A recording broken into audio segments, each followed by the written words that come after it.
नमस्कार दोस्तों, आपका हमारे ऑनलाइन लेक्चर सीरीज में एक बार फिर से बहुत बहुत स्वागत है। डेटा स्ट्रक्चर के लेक्चर सीरीज में आज हम बात करेंगे मल्टी डायमेंशनल एरे की। मल्टी डायमेंशनल एरे में हम आज n डायमेंशनल एरे की बात करेंगे। इसके प्रीवियस में हमने देखा कि 1 डायमेंशनल एरे, 2 डायमेंशनल एरे और 3 डायमेंशनल एरे को डिटेल में विथ एग्जाम्पल कई सारे प्रॉब्लम को सॉल्व करते हुए हमने पढ़ लिया है। हम मूव करेंगे आज n डायमेंशनल साइड। अगर प्रीवियस लेक्चर पढ़ के आएंगे तो वो ज़्यादा बेटर रहेगा, क्योंकि आपको बहुत सारे बेसिक कंसेप्ट आपको प्रीवियस लेक्चर में ही क्लियरली समझ में आ चुका होगा। तो हमारा प्रीवियस लेक्चर देखने के लिए आप आई बटन में भी जा सकते हैं, वहां से भी आपको लिंक मिल जाएगा, या सीरीज में आप प्रीवियस प्लेलिस्ट के प्रीवियस वीडियो में जाएंगे तो भी वहां से आपको प्रीवियस वीडियो मिल जाएगा। तो हम आज बात करेंगे n डायमेंशनल एरे की। स्टार्ट करते हैं इसके डिफिनीशन से और देखते हैं कि कैसे हम डिफाइन करते हैं n डायमेंशनल एरे को। और किसी भी पार्टिकुलर एलिमेंट का एड्रेस फाइंड आउट करना है तो क्या फार्मूला है उसका एड्रेस फाइंड आउट करने का n डायमेंशनल एरे में। तो डिफिनीशन क्या कहता है, ए n dimensional array has n subscript. For example A first subscript में आपका 1 to m1, 1 to m2, 1 to m3 up to n। यहाँ पे अगर सबस्क्रिप्ट काउंट करें तो ए फर्स्ट सबस्क्रिप्ट है, a second, a third, up to कहाँ तक है, एन सबस्क्रिप्ट। सबस्क्रिप्ट से ही जनरली आपका डायमेंशन डिफाइन होता है। जैसे अगर हम 1 डायमेंशनल की बात करें तो 1 डायमेंशनल हम सिंपली लिखते थे ए और यहाँ पे केवल एक सबस्क्रिप्ट होता था। अगर 2 डायमेंशनल की बात करें तो हम यहाँ पे एक और सबस्क्रिप्ट बढ़ाते थे और 2 सबस्क्रिप्ट हो जाता था। अगर हम 3 डायमेंशनल की बात करें तो यहाँ पे एक और सबस्क्रिप्ट हम बढ़ा ले रहे थे। तो अगर इसी सीरीज में अगर हम n डायमेंशन की बात करें तो टोटल नंबर ऑफ डायमेंशन होंगे, कितने होंगे, n डायमेंशन तक, n सबस्क्रिप्ट तक जाएंगे। तो इस तरह से आपका कोई एरे हम डिफाइन कर सकते हैं n डायमेंशनल एरे में।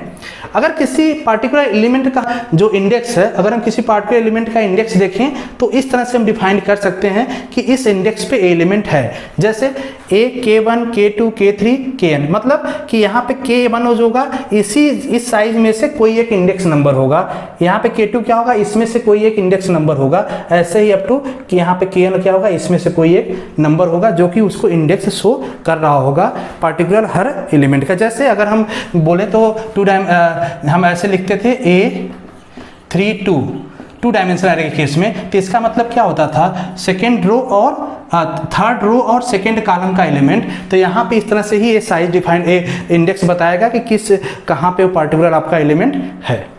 ठीक है, अब बात उठता है कि इसको हम मेमोरी में रिप्रेजेंट कैसे करेंगे। मेमोरी में रिप्रेजेंट करने के लिए आपको 2 तरीके हैं, जैसे कि प्रीवियस में 2 और 3 डायमेंशन में था, एक रो मेजर रिप्रेजेंटेशन और दूसरा कॉलम मेजर रिप्रेजेंटेशन।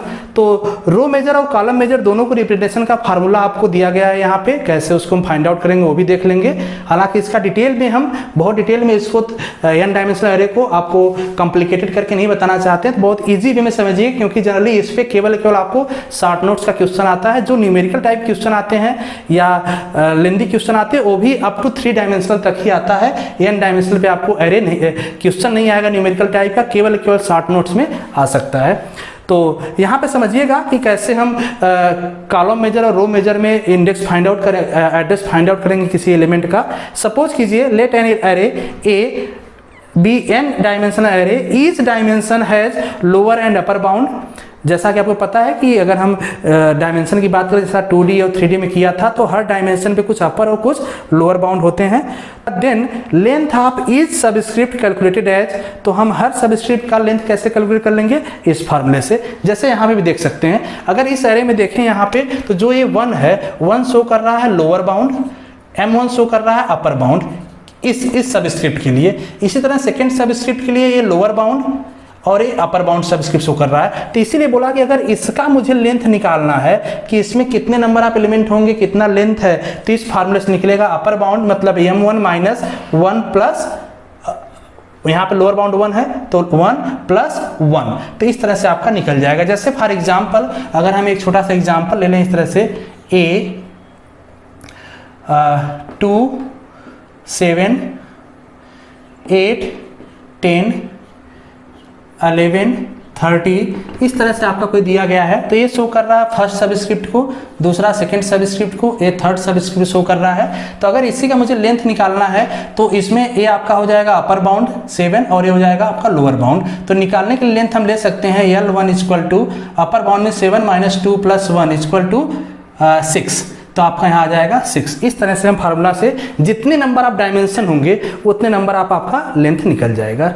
सेकेंड, अब सपोज करो कि जो इंडेक्स, जो यहाँ पे आपको इंडेक्स दिया गया है, इसी इंडेक्स का एड्रेस फाइंड आउट करना है, तो सबसे पहले आपको इसका इफेक्टिव इंडेक्स फाइंड आउट करना पड़ेगा। इफेक्टिव इंडेक्स के लिए फार्मूला है आपका EI equal to KI minus lower bound. जैसे फॉर एग्जाम्पल, जैसे आपका ये मेन एरे दिया हुआ है n डायमेंशनल का, अगर हम बोल दें आपको कि एड्रेस फाइंड आउट करना है आपको 3, 9 और 12 dot dot dot up to n तक, यहाँ पे है आपका kn, इसको हम कहते हैं K1, K2, K3 up to kn तक।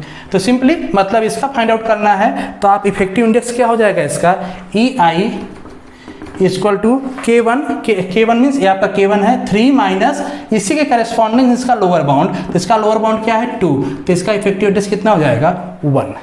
इसी तरह से E2 निकाल लेंगे आप, E2 क्या है यहाँ पे, K2 means 9 minus lower bound इसका कितना 8, तो इसका भी इफेक्टिव एड्रेस कितना आ गया 1। तो जितने नंबर आपके सबस्क्रिप्ट होंगे उतने ही नंबर आपके अगेन क्या निकल जाएंगे, आपका इफेक्टिव इंडेक्स।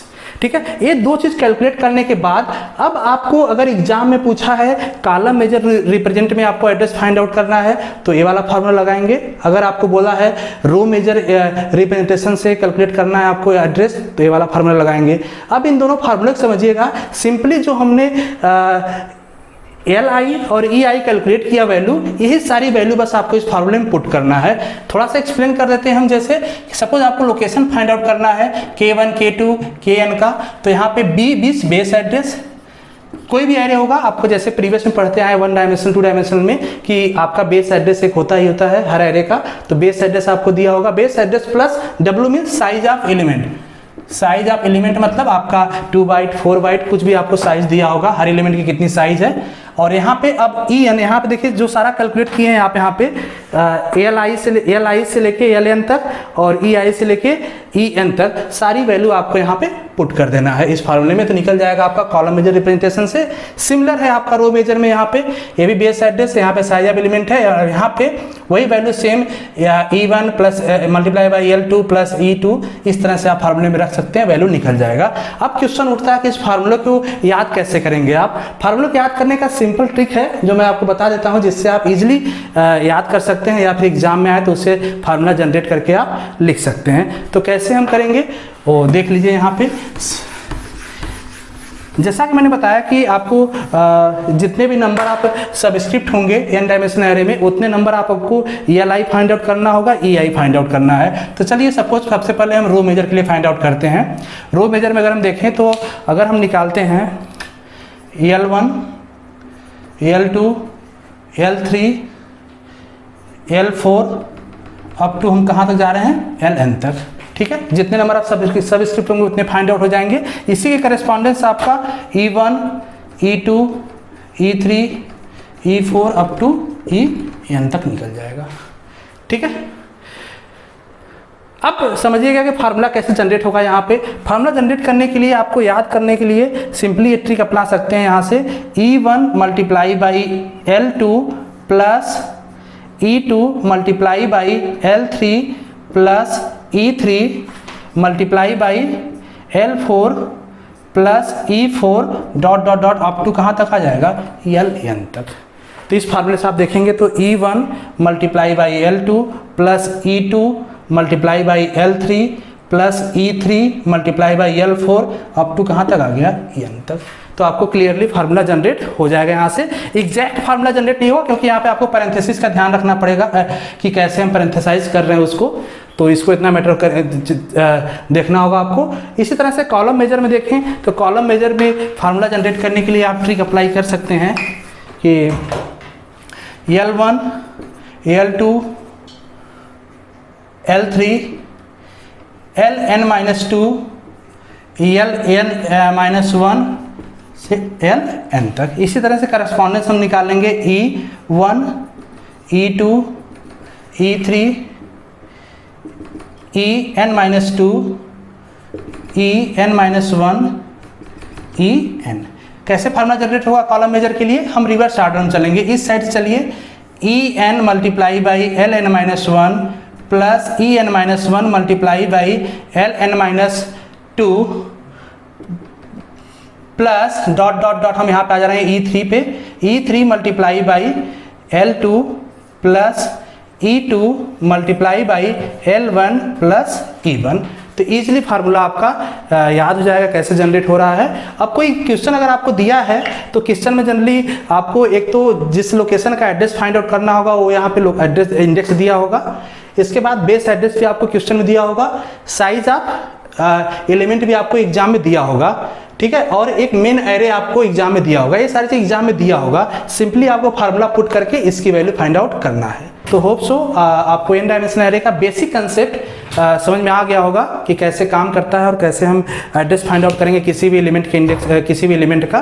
तो आज के लिए इतना ही करते हैं। नेक्स्ट लेक्चर में हम बात करेंगे एरे के कुछ एप्लीकेशंस के कि कहाँ कहाँ एरे का हम यूज करते हैं। तो मिलते हैं नेक्स्ट लेक्चर में। Thank you so much.